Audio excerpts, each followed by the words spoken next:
Hello, everyone. Welcome to Ladies of Sosa podcast. My name is Sahra. And my name is Christine. So yeah, go ahead real quick. Introduce yourself. Yeah, let's start with Willy because Willy's right up on you. Yeah. So, it's clearly a full house. Willy from South Sudan. Mm-hmm. Arnabet 20. Sudan. Okay. Bitch had to let his hair down. I say I'm Drew Williams from Dallas, Texas. Okay. Calvin Ford from Dallas, Texas. Veronica representing Haiti. My name is Welson. I'm from South Sudan. Noel, East Africa. Emmanuel Langui. From Abyei, Sudan. I'm Austin from Dallas, Texas, representing Haitians. Can we go back to the guy that said East Africa? Yeah. Yeah, I was what part of East Africa? Why are you East African? So my parents. By the way, that's my little brother. Oh, yeah, that's no. I'm his little brother visiting. Welcome to the show. Big fan. But go ahead and explain why you said East Africa. So my parents were born in South Sudan, right? Mm-hmm. But I was born and raised in Kenya. They speak Arabic, but I speak Swahili. So, but we're all East African. So I kind of claim myself as Kenyan. Thank you, my a little guy. bit. Awesome. You know what I Welcome mean? to the show. We're very happy to have you. Thank you for having me. I'm a big fan. Yeah, thank you. Thank you. Yeah. Let's get into it. Let's get into it. So the point of this conversation is pretty much to discuss the steps that the Black community can take as far as ending policing of Blackness, because I think we all agreed that we are all Black, whether our experience may differ or we have nuanced experiences. We are all Black, right? Is that true? Right? Fair enough. Okay. Well, we'll probably still have to discuss that. But pretty much the policing of Blackness and how we can come together, and the culture, and how we can use culture and pop culture to kind of further the diaspora conversations. And there's a lot to discuss within Black culture, because I think who said it? The Burna Boy conversation. Yeah. Well, not even just Burna Boy. I think it's very important to acknowledge the fact that African American culture is widespread across the world, right? You see Asians rapping, people in Japan, Koreans rapping. You see people in Africa emulating a lot of the things that you see in hip hop or Black American culture. Drew touched on that earlier, saying that basically when people say that African Americans don't have culture, but then you see their culture being adapted all over the world, that creates some type of resentment. I don't want to say resentment, but I feel like that kind of is like... It's not just hip hop, jazz. There's Ethiopian jazz. There's East African jazz. There's breakdancing. There's every bit of African culture that African Americans have created is never really acknowledged. And I'm gonna put it like that. Ethiopian jazz is fire, but it doesn't happen without the Harlem Renaissance, right? It doesn't happen without them establishing Blackness in the mainstream media, right? Straight up. Paris doesn't accept Black people until African Americans are over there showing them the cultural, being the cultural epicenter of Blackness for the last 70 to 80 years is what they've done, right? And thank God they did that shit, because now we get Afro beats. Now we get Amapiano. Now, obviously, we have to fight to differentiate between Amapiano and Afro beats. But that's the beautiful thing is now white people are starting to see and notice the diversity of Blackness, because now they didn't even believe colorism was a thing until maybe a half a year ago. Right. And even the use of the N-word. I don't know if y'all saw that Canadian artist's video that was been going viral where she stands on the fact that she feels like she's entitled to using that word. So even with the culture spreading, now you see Asians, you see Hispanics, you see all kind of people using that word. So I would like to take it to the African Americans on the panel and ask them, when it comes to the widespread adaptation of African American culture, does that kind of spark some type of anger when it comes to the lack of respect, especially from other Black diaspora groups? I'm gonna go. All right, so I actually, to spin your question, man, I work at a predominantly Latin American school. So you have Mexican, Guatemalan, all of Spanish-speaking countries, south of Texas, really. And I done caught a few students saying nigga. And I sat there and broke it down. I get on them for saying it for one. Then I asked them, I said, what make you say you can say that? Oh, I got a Black friend, or somebody told me I could, or this, that, and the third. Not to take too long, man, but we as a people, we gotta own the whole part of Black experience. That's the beauty, that's the struggle, that's the indifference, that's the ups, the downs. We have to own the entirety of it. And I think the fact that we've been trying to be so accepted, we let people run and take stuff that's least acceptable of us, meaning the trashy look sometimes. Now, I'm young, I'm 26. I ain't gonna sit here and sound like I'm 50 or nothing like that. I'm still in the club like everybody else is. I ain't gonna lie to you.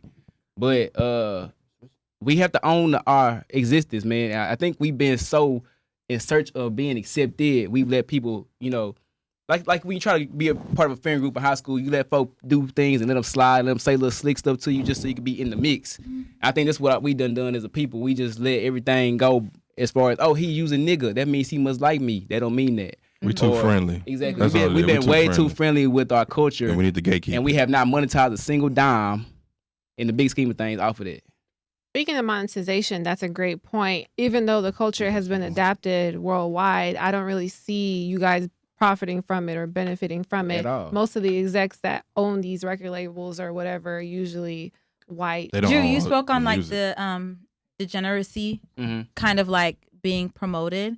And I kind of wanted to touch on that because I think Emmanuel talks about this all the time, how media impacts and influences Black people all over the world, propaganda, and how sometimes in Africa they're seeing images of like not Black culture, but like the negative parts of Black culture, Black suffering, Black suffering, it's just or like gang culture, or like the things that are negative stereotypes. Vice versa. Yes, and then when you come to America, you're gonna assume that Black people are. That's how they operate, and you need to stay away from those type of people. But that doesn't encompass all of Black culture, or the history. And there's so much that goes into Black culture, and I think a lot of times negative or degeneracy kind of is more promoted, and we can talk about like the music industry and like the owners. I think this the thing right here though. My man can tell you he served and went overseas and crossed and all abroad and whatnot.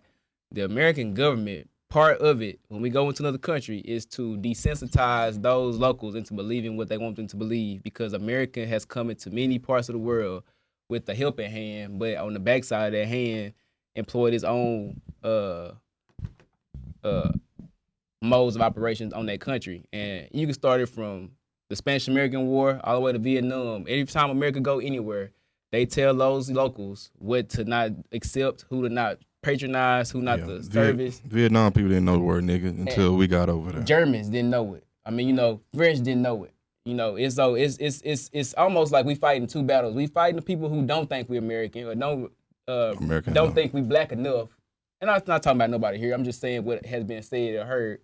And then we fighting the people that you are walking their hand with, your colonizer, and they sit there and stab you in the back. And so being a foundational Black American in this country, what I couldn't believe in my 26 years is, man, it's a battle on all fronts. And then in order to find allies, you got to really work hard like we're doing right now.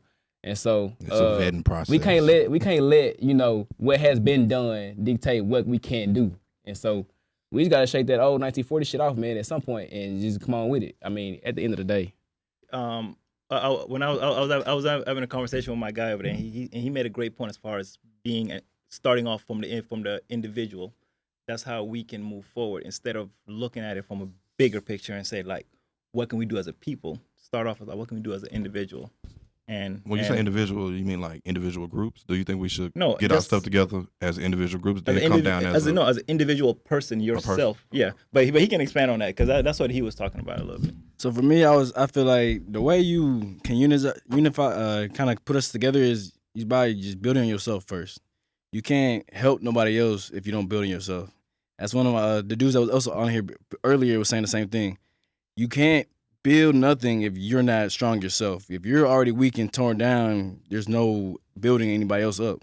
That's just really how I feel. I do want to add on to that. That's why one of the biggest things I always go on is I always try to preach to people is you can't help anybody if you don't know how to help yourself first. Learn how to help yourself first. Learn how to build yourself up first. Learn how to be strong. Once you do that, then you can go on and start, scheming on to the grand scheme of whatever you got going on, like whatever you want to go build. Oh yeah, organization, whatever the case may be. But unless you learn how to actually get up and learn how to like just the basic life skills, cook for yourself. You know what I mean? Learn how to dress yourself. You know what I mean? Learn how to speak. Stop being scared. Oh. Like you got a voice. You can speak. Oh yeah. God did not give you a mouth just for you to stay quiet, like a little mouse. Like what the heck? Like you know what I mean? Yeah. Like you can speak. You know what I mean? So just add on to what he was saying. That's one of the biggest things you can do. Just make sure you know how to carry yourself and just be a good person. There is no true individualism no matter what you've done in life. Like when people talk about how it requires one person or one group of people to get on their shit to get up. No, it requires you, the person you're learning from, the person around you that's been guiding you, the person around you that's been providing for you, the person around you that's been pushing you to get where you're getting to. There's no such thing as pulling yourself up by your bootstraps. No, but that's not, of course, you can say that. Of course, You can't tell me what I'm saying. I know what I'm saying. I'm not saying that at all. I'm saying that it requires the community to be willing to help each other out. That means the individualistic community, meaning the South Sudanese together, helping each other out. African Americans together, helping each other out. But it does not mean not willing to listen and learn from each other. Of course. So I have a question. Yes. Do you think, because I've seen this sentiment spread online too, do you think that each individual group within the Black diaspora, before we start talking about unity, should focus on we should getting clean our own things house right first. within your own subgroup first? Yeah, I think so. Because we all have problems in each group. So, and then also, like, since we all in America, I think My bad. if you're from the diaspora, you should definitely be, I guess, on code with Black Americans. And that's where the disconnect is. If you're not on code, if you're using your blackness as a weapon against us, then that's where we have a problem, I would say.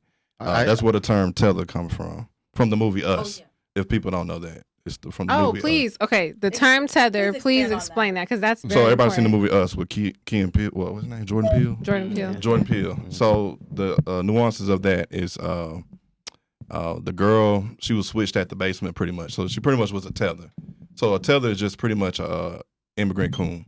That's all it is. So someone that looks immigrant coon? Yeah, like a black immigrant, like so somebody from Africa or Jamaica that undermining the Black American. Yes, just like a Black American can undermine us, those are coons. Yeah. So it's not just because you're a Black immigrant. No. It's more so if you're undermining the like how y'all on Black code Americans. and having these conversations, y'all not tethers.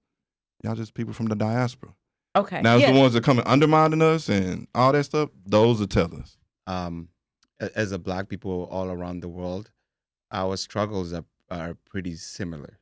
We've gone through the same struggles. I feel like sometimes each of us has this perspective of they didn't have it as bad as we did, or they didn't have they didn't this, they didn't that, like when it comes to each group, we see each other as a separate, even within Africa there's a diversity Tribalism. of experiences, like we are within tribes. Some tribes were working with the colonizers against other tribes, but I feel like as a Black people in general, when we do good anywhere in the world, we're doing good, all of us in general. When Obama became president of the United States, it put all Black people all over the world on a different pedestal. It pushed us to the next level. What I'm saying is, like, I feel like our destiny is intertwined. I don't think like we can say, hey, fix your battle, and then somehow when you fix your battle, like wherever you're from, or Haiti or whatever in South Sudan, when you win your battle, I don't feel like that solves the problem at all. We are intertwined. Our battles, we're all battling the same opponent. Okay, so about the Barack Obama thing. Yes, in 2008, everybody voted for him because of symbolism. I feel everybody Black voted for Barack Obama because he looked Black on the surface. But if we look back at the 8 years, he didn't do Nathaniel for us. Nothing. And for him, and let me push on. Hold on, let me push on this too. What he did earlier this week and trying to scold Black men into voting. Yes, that was that is unacceptable. Can you give Barack context Hussein to that Obama. for people who may have not have he seen that? chastised So Black he men. pretty much chastising Black men to vote for someone. That who identify as Black. I don't believe she's Black, but anyway, instead of voting for somebody who identify yourself as a Black person. No, we should be voting for policy versus identity. Identity has got us nowhere. Obama was in office for 8 years. I ain't see nothing. No anti-hate crime bill. Trayvon Martin was killed when we was in school. Obama was that's on his watch. All he did was go to a Baptist church and sing Amazing Grace. What that gonna do for us? Can I say something really quickly? I feel like although I understand like Obama, he's Kenyan. Right, like he's American. He's American, but he's also raised with a white mom. Some African Americans may not consider him like fully like representing narrative that he's not American. Well, some African Americans. He's not Black American. Yes, that's what I'm saying. He's not Black. Some African Americans not see him as a representation of them. But I feel like, are we not hard on Black candidates? Because they're so hard on Kamala Harris, and you have two options. We have two options. We have Kamala Harris and we have Donald Trump. Well, Calvin just said that he doesn't think that she's so Black. If your mama, hold on, if your mama Indian, what are you? I'm gonna be honest. Can I speak? Well, clearly not. I'm gonna be honest. That's what I'm saying. So what are we voting for? Can I speak? All right, let's look at the bigger picture. I'm gonna speak. So I'm gonna vote for Kamala Harris, but she's not Black. If I'm gonna be honest, she's not. No, she's not. She's not Black. They say she's Jamaican. Jamaican is not a her mom's race. From India and straight up eats Indian. Yeah, and really, I saw her. So at what percentage do you become Black? I'm gonna vote for her because I think Trump is a narcissist, and I could just tell he's a narcissist, and he's not a leader. Like, you got to lead. Kamala Harris will be a better leader than Trump. Trump just divides. That's why I'm not gonna vote for Trump. And I don't want you. I don't care what people think, but I'm not sexist or anything. But I was in the Army. We know people in the Middle East. They not gonna care about no skirt. They not gonna negotiate with her. Margaret Thatcher, like, come Prime Minister of England, was a woman. No, they gonna respect that. Come on. Yes, they did. I was there. Donald Trump, when he gets, I'm telling you, this whole thing in the Middle East. If he gets in office, that's going to cease before he even take the seat. But I want to bring it back to the whole Obama chastising Black men. Oh yeah, okay. So with Obama, like that, the way the speech was going, he was like, she grew up like y'all. She went to school like y'all. So first of all, you ain't us. You used that against us with 08, that we Black and all that. So when you saying y'all are like, and then you had your hands in your pocket like we some kids.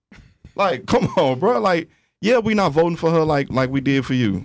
We smarter than that now. I'm telling you, a lot of Black men, a lot of Black American men are going to be voting the other way. So can I ask this then? Is that not a hypocrisy if you're saying I'm not voting for her because she's not Black, and if I say, oh, I'm voting for her, and you say, oh, are you voting for her because she's Black? Why not vote for the policies? No, we're not voting for her just because she's Black. So are you not voting for the policies? So can you state the policy that Trump is utilizing that you want to vote for him? I'm not against anybody not voting for Kamala or Trump, but vote based on the policy. No, that's what we're going for. The policy, yes, that's all you got to do. Now you can be against. Let me give you the history though. So the Democrat Party has been using symbolism or identity politics since we've been voting for them. That's both parties. No. The Republican, Black people have voted Democrat 90% to 10. Until the Dixiecrat happened and the Southern switch happened. The Southern switch would never really happen. Yes, it's the issue though. When you are stating that facts are not happening. After they passed the civil rights, you cannot do that. like turned on. What they taught y'all? Wait, wait. Let me be respectfully honest. Go ahead, Emmanuel. Did they not teach you what they taught us in Texas about like the same way? Yeah, like that was just a nice way to get conservative white people on their side. That's all. Oh, wait, no, but like not even that. The way that they taught about slavery is like they were like almost indigenous. So what political party was for slavery? Bro, it was the Democrats at that time period, but it switched. Like, are we? First off, I'm gonna be honest with you. You're 1,000% right that neither party is for us, by us, or about us. That's what we're saying. Go independent. So can I say the point as an East African? Can I say the most disrespectful thing I can say? Obama has never been for Blackness in general. Like he killed more Black people in East Africa than I think any other president had before him. And he shook hands with Gaddafi and then killed them. Yeah, come on now. He did. Well, that's debatable. That's debatable. But he gave okay. Like he got a green light. Barack Obama was coming in as the first Black president, and he could not mess up. He could not do anything. One thing they wanted him to do, one thing to justify not ever having Black person in the White House, and that guy did everything with considering they were just as soon as he came in, McConnell was like, we're gonna go against everything that he wants to do, just so he can fail, and still didn't fail, because the president can't just be like, oh, let me do this, this, and this. He has to go through Congress. But was black He people has in to his go wish through- list? But let me ask you this: you said that the Republican Party was the one that released slaves, or is the party I ain't for said that, black? but that happen. Yeah, but what I'm asking you Who- is who- like, who voted for so what? you're saying no. What I'm asking you is like, you're saying the states like Mississippi, Alabama, Louisiana. Those are the Arkansas. These that vote very Republican. You're saying that those are the people for black people. Those are the people who care about black people. No. Okay, so then if they're voting Republican and they're not for black people, then Do you think Democrats are for black people? But they're not to But- that but extent. at In least they're not Mississippi right now, anti-black. I know at least. in Mississippi, you right? both trying No, to kill let me One finish. coming Let me at finish me my point. and one patting me Let on me the finish my back. point. In Mississippi, Jackson, the city of Jackson is the state of Mississippi, is the capital of Mississippi. Right now, the people, the governors who are white, are trying to circumvent Jackson to take out the water from black population. Okay. Can I say something though? Yeah. Go ahead. I'm gonna be honest though. None of them are really for black people. But Yeah, that's like if I'm gonna be real, like none of them are really. And like, that's why I'm yeah. just trying to wake my people up to get off the Democrat plantation. Yeah, no, I know. Like, Hey man, come on, bro. hey, yeah, Let's they're always go like, form our own political they think we're party. always gonna vote for them. And once one of us votes for like Republican, and they're going to niggas. use. But I'm saying Democrat.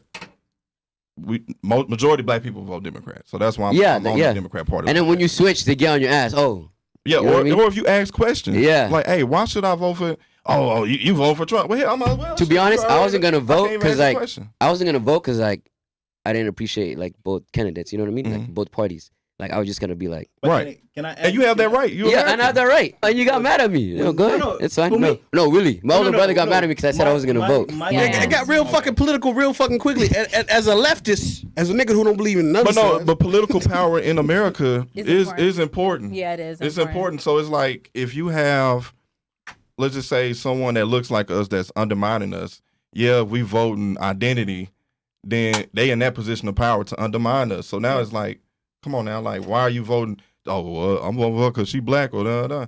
She hasn't done nothing for us. But and that's not even a knock on immigrant because we have our own people that do that. That in political power, like Brandon Johnson in Chicago, bringing all these immigrants in, and you got black Americans on the street. Black Americans are 40% of the homelessness in this nation. That's crazy. That's ridiculous. And we got most of these Democrat cities are black face. It's not these white folks doing it. So we can't blame the Republicans or the white folks. It's us. We're doing it to ourselves. So all this identity politics, that got to stop. We got to look at policy over face, I feel, or skin tone. But so that's pretty much your idea, is like the Yeah. with the Obama administration is like not so He much was that he's a puppet. Yeah. But this is my issue with the rhetoric is when somebody votes, because I vote based on policy and I will vote Democratic because their policy is more adhering to what I believe in.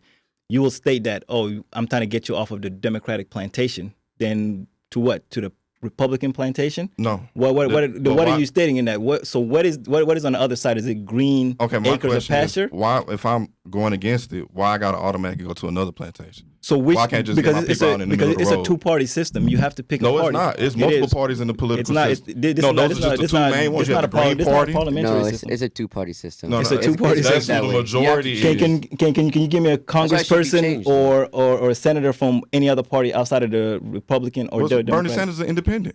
But who does he caucus with though? The Democrat. Because he has to, right? That's because he wanted to. No, because he has to. He has to caucus with. But you with still it. have multiple parties. That's all I'm saying. You can, but that's you conforming to the two parties. That's not me conforming because me I'm for a revolution against. I'm against the two-party system. I'm for a parliamentary system. Facts. That's what I'm for. So what I'm stating is that Trump, I'm not voting for him because he is going to bring fascism, and I don't want to get into the politics as far as Trump because that can take an hour. So I'm not gonna get into all that. But what we have to do, which I agree with you, is when we do vote somebody in, we have to hold their feet to the fire. Right. Without just voting them in. And I think and a lot if of you don't do what we times. say, we're not voting for you the next time. Exactly. And I think a lot of times we Voting care is too much. exchanged. Yeah, we care too much about the presidential politics when Local the local is way politics is is way important. more important Way. and you get way more impact on your benefit. And the reason why I'm saying Democrat plantation because most people they'll get on that ticket and just hit Democrat all down. Yeah. And you don't That's even true. know. That's I agree with like it. Like everybody like to bring up the Central Five, right? It was a Democrat judge and a Democrat prosecutor. So it's like, oh yeah, Trump put these ads. I'm not here advocating for Trump, y'all. I feel Ms. Harris, she's all about immigrants.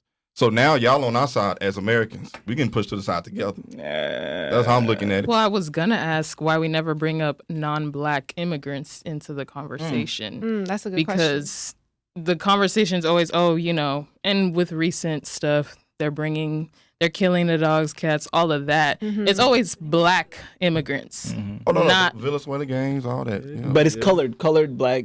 Right. You know. They don't talk about Scandinavian immigrants. Right. I don't know. I think the Latin community did take a lot of scrutiny when it comes to immigrants. Because when we was in school, nobody thought of black immigrants when you thought immigration or illegal immigrants. That's why I'm gonna go. Especially in Texas. People thought Mexicans. in Texas. So it's not like a black or a race thing. It's Texas just was part of Mexico. As a person who was Sudanese at the time, that they used to think Sudanese motherfuckers was terrorists, they didn't include black people in that conversation. I'm voting for Kamala because Trump is obviously like a narcissist and he divides people and like is not a good leader. You know what I mean? So that's why I'm not voting for Trump. I would say Trump is straight up racist. It's not just the Central Park 5 thing. It's the fact that he got sued for not renting to black people. It's the fact that he said, I don't trust black people, black person counting my money. Like, I wanted to be a Jew person counting my money. It's the fact that he came at Obama and he was like, he wasn't born here, even though he knew he was born here. That's how he launched his whole presidency. I feel like there was somebody that said, when they came for the, I don't know what the quote is. When they came for the Marxists, I didn't say anything. When they came for the communists, I didn't say anything.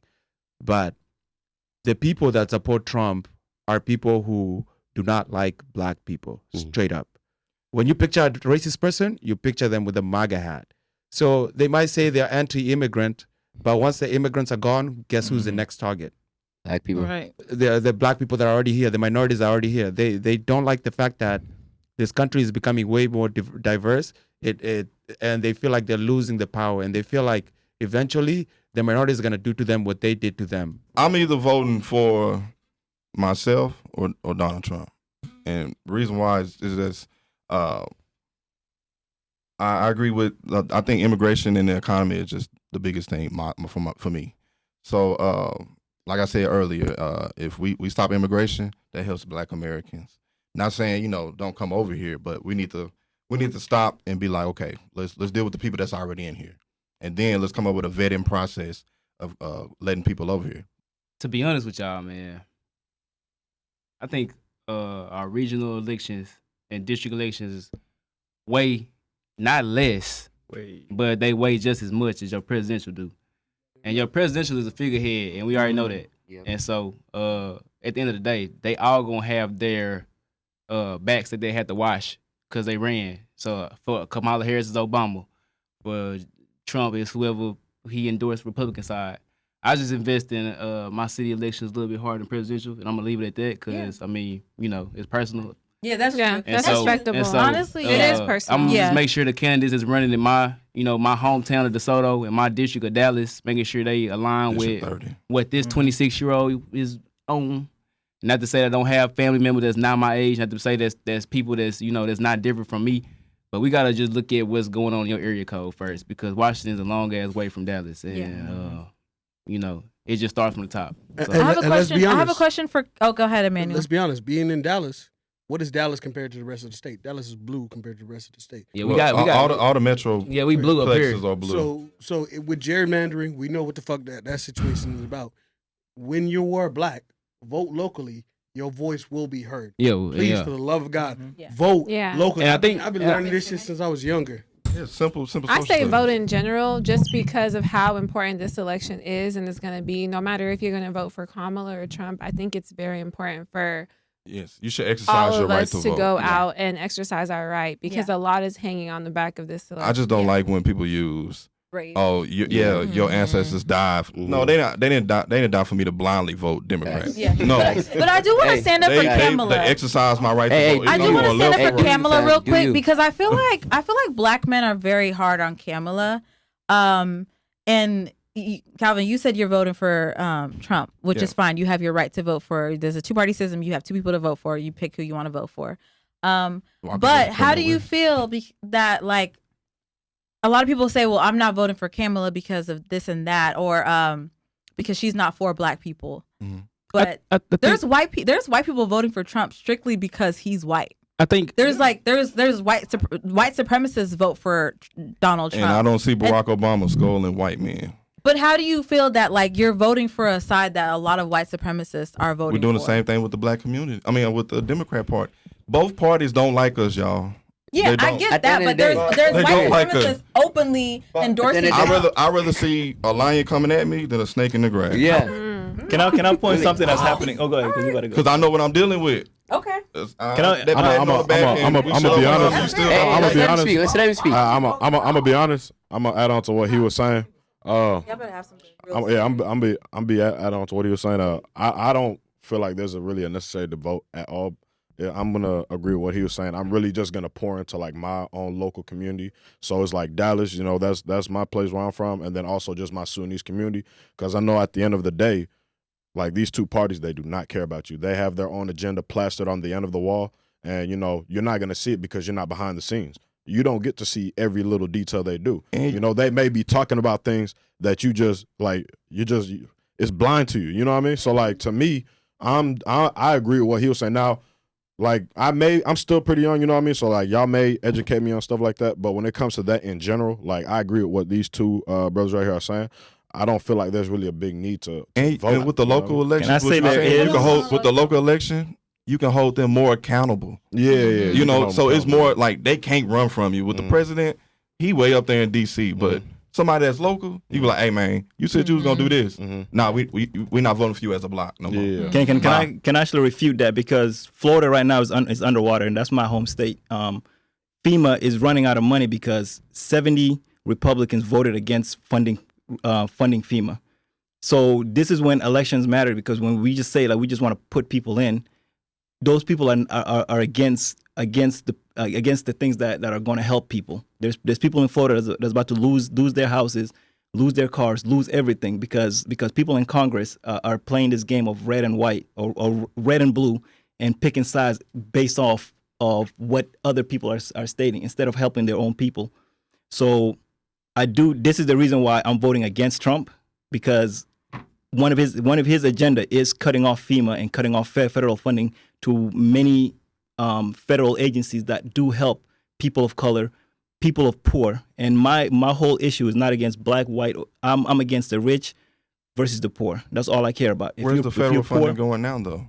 The federal funding. That, don't say that. There is civic policy. Should be Ukraine, Florida. That's foreign policies versus domestic policies. There's two big differences. Let's not do that. We have to know civics before we start speaking about things and just spewing out misinformation.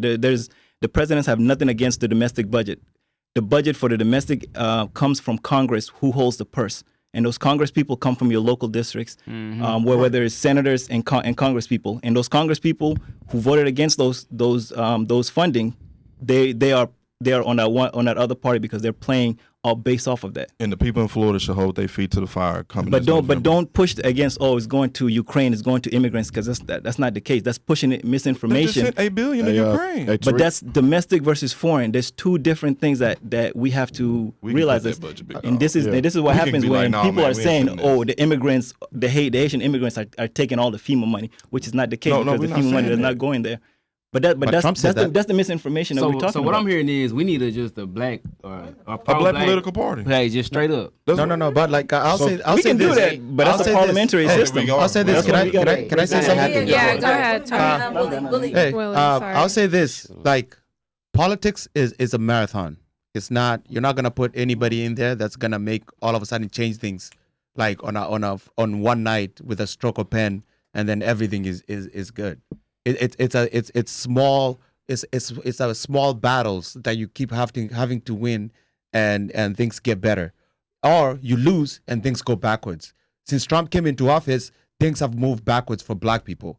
For like when the people that he put into the Supreme Court have been taking away more rights from black people. Like affirmative action became against the law in universities. Because they wanted to. That was a negative effect on the Asian community. They're complaining about it right now. Yeah, but the intention was to go against black people.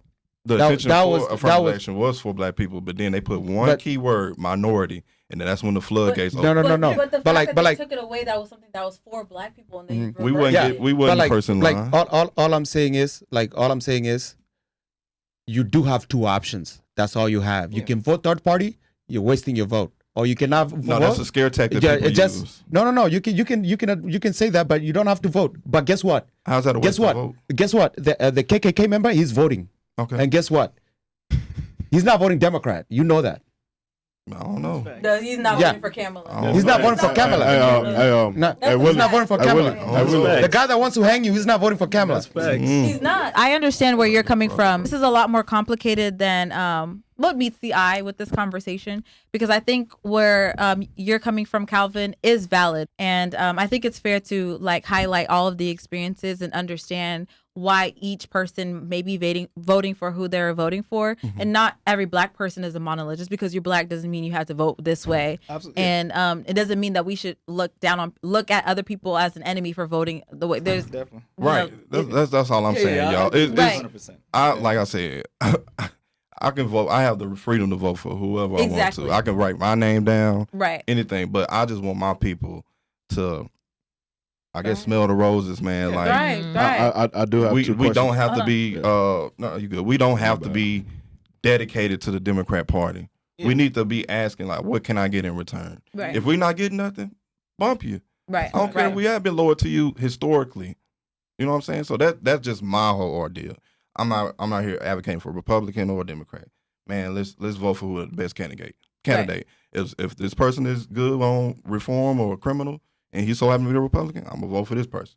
This one giving us programs and stuff like that, he Democrat, I'm gonna vote for him. Yeah. Whatever fits. But we can get into what party pushes the most or without it. I don't agree with everything Republicans do, and I don't agree with everything the Democrats do. I think that's why, like, George Washington gave us this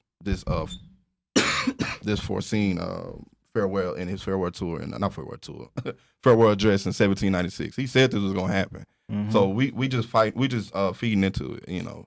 I just want us to wake up. That's the only thing I want. Yeah. Just no big parties, no two parties, no just individual people. So it's not focused on this color, or they go for these people, or they go for this people. Republicans go for white people, Democrats go for black. It doesn't matter about all of that. Yeah. Just policies. If you can focus on the policy, it's gonna be way more. I think it's better in that situation. Right. Just focus on the person, focus on the policy they have, not the party they represent. And black people are way more conservative than what we vote.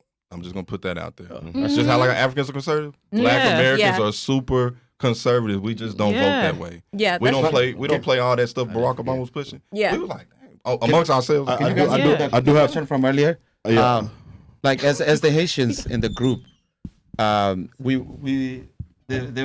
were gonna ask this question, like, how did you guys feel when Trump said the whole eating dogs, eating cats? What was your first thought? They're eating the dogs. She bust out laughing. Honestly, it was no surprise, to be completely honest. I feel like overall, he was going to find somebody to attack, and once it's not us, it's going to be another cultural group.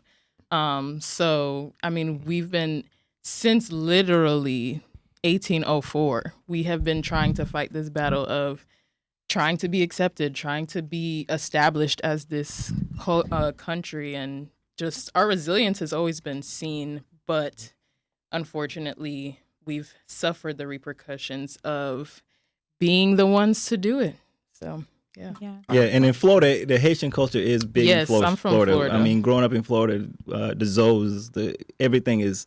You go to South. Okay, don't use those now. Don't like those. Don't use those. I thought they now. like those. I don't know. The guys I mess with, they did it. But most of the college, almost every college got built based on Haitians. University of Miami, Florida State, Florida. During the 90s, when they was making the most money in football, basketball, it was because Haitians athletes was going there, becoming doctors, becoming engineers, etc. They were the one that was putting a lot of the economy in Florida came off of Haitians' backs. And I think they are least representative in Florida. For some reason, Cuba have been a bigger platform, but a lot of the greatness of Florida is because of Haitian culture. And I think that's a big thing with just Haitian culture in general. We still have a long way to go when it comes to just mainstream anything. Most people do not know Haitian music, but now like Afrobeats is becoming a thing. Most people do not know Haitian food. When it's, I mean, I'm biased, but one of the best foods, it has not become mainstream. As a fat nigga, she's 1,000%. As somebody who's my cousin just married a Haitian, and I just came from his wedding, and the food was the mac and cheese top tier. Yeah. I was like, oh, y'all doing it like and that. I love compa music, definitely. But I have a question. So, like, how Haiti is revered for, like she said, their resilience, right? And we respect that. But how come, I guess, other people in the diaspora don't respect African Americans' resilience or Black Americans' resilience in this country? I'm gonna say because they nothing to take from the Haitians. They did their thing. Like everybody was inspired from that. But I feel like we get looked down upon and not respected for our resilience in this majority white country that we grew up in or like built. Like we did a lot of innovative stuff. Yeah. You know, so I just like why we don't get that same respect. I think the challenge here is African Americans have had that more respect than the Haitians. Like people don't even talk about how Haiti was the first Black nation to really. No. I'm not saying versus Haiti. I'm saying how the diaspora views Haiti revolution. Like, oh yeah, like they did that. I think it's the rhetoric. It's the rhetoric. Okay. But also the spotlight. Somebody like I've traveled. I went to Belize, which is majority Black. I went to Colombia, which is 40% Black. I went to Jamaica. There is a different vibe as an African when we go there. They not to be, you know, in a way, like they do embrace us Africans more. Like when I first came to America, I did not feel that embrace. Maybe because I was 8 years old, 9 years old. As I grew older, yes, I was embraced more. So maybe that's the case. But I know when I landed in those countries, those people embraced me as a brother, not just as a other. They embrace me as you are coming home. Whether it's I'm African or I'm in Colombia, they embrace me as me. I think we embraced y'all because we wouldn't fight for y'all to come over here if we didn't. I don't know. Them African booty scratchers. Okay.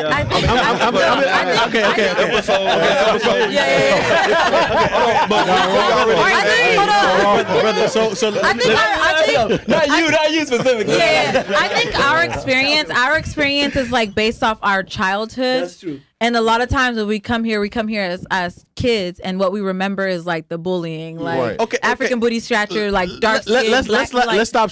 No, I'm just saying like how it started. We're sugarcoating it. I agree to that. Because I always down this hill. There are just as many ignorant Africans as there are ignorant Africans. There's ignorant people in every culture, and it's a loud minority. And a lot of the times when you just deal with it, like you were a brother that was with the people, and they were like, "Hey, bro, this is how we teach you. This is what it is." That person is always still gonna look at me as like the African booty scratcher or the other. They're never gonna look at me as anything but that. When they find out I'm African, they're like, "Get that motherfucker out of my face." You African. But I'm saying as the masses, like we brought. Here's y'all over here, but we wanted y'all as a teammate. Yes. So that I feel like that's like. But we've been teammates longer than we actually have realized. But I would say y'all the first generation wave of that.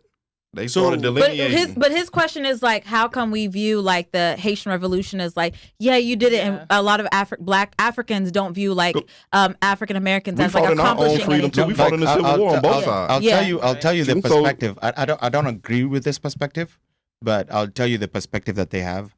A lot of Africans and a lot of people that come from the diaspora come here thinking, you guys are already here. Why are you not taking advantage of what you have here? You know what I mean? Like, oh, you're complaining, but where we come from, we don't even have food to eat. We're like, we barely have. We don't have hospitals. We don't have any services. But that's what they don't realize is what they don't realize is like what they don't realize is like the systems that happened way after slavery ended that have continued that we don't like the limitations that we don't have in our own home countries as the majority. Slavery existed longer than we've been freed in this country. We still ain't even caught up to that. Then Jim Crow and like even till today, like whenever there's anything that would benefit Black people, the whole country goes uproar. White people go uproar. They do not want anything to be done that could benefit Black people because they see it as if Black people gain, they're losing. But I do agree with Calvin. I think to bring it together,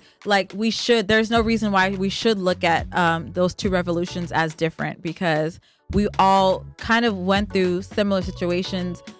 You just like with the Atlantic slave trade, you guys ended up in Haiti, and you guys got fought, dropped off first. yeah, and you fought that revolution. You fought the revolution, and you succeeded. And African Americans fought their own systematic situations and revolutions in the Americas and North America, but maybe we don't look at it the same, and maybe we have to do that collectively as the Black Maybe diaspora. already had that, they propaganda y'all had that pre-notion of us already. I don't know. I think there's a lot to unpack, and I feel like we got to figure that out. It's we the reason why we again. targeted. I feel like just our group is targeted the most. That's how racism started. It's been a very, very good conversation. But thank you guys so much. Thank you to everyone on this panel today for joining this conversation. We really do appreciate you and your perspective.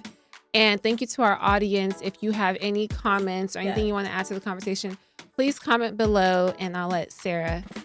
Yeah. So I think what we realize is that this conversation has to continue. I don't even feel like we scratched the surface all the way. There's so much more than this little piece of paper has to offer. Like there's so much depth that goes into the Black diaspora. I guess you can say wars or the conversations. I learned so much listening from you, Calvin. I've learned a lot hearing from you, Veronica, as far as like the Haitian Revolution, and like we still have to like unpack all of the experiences. We didn't even get into like Sudanese colonization yet, and how that has impacted us, and how we can share that experience with you guys. And but thank you guys so much for tuning to this episode.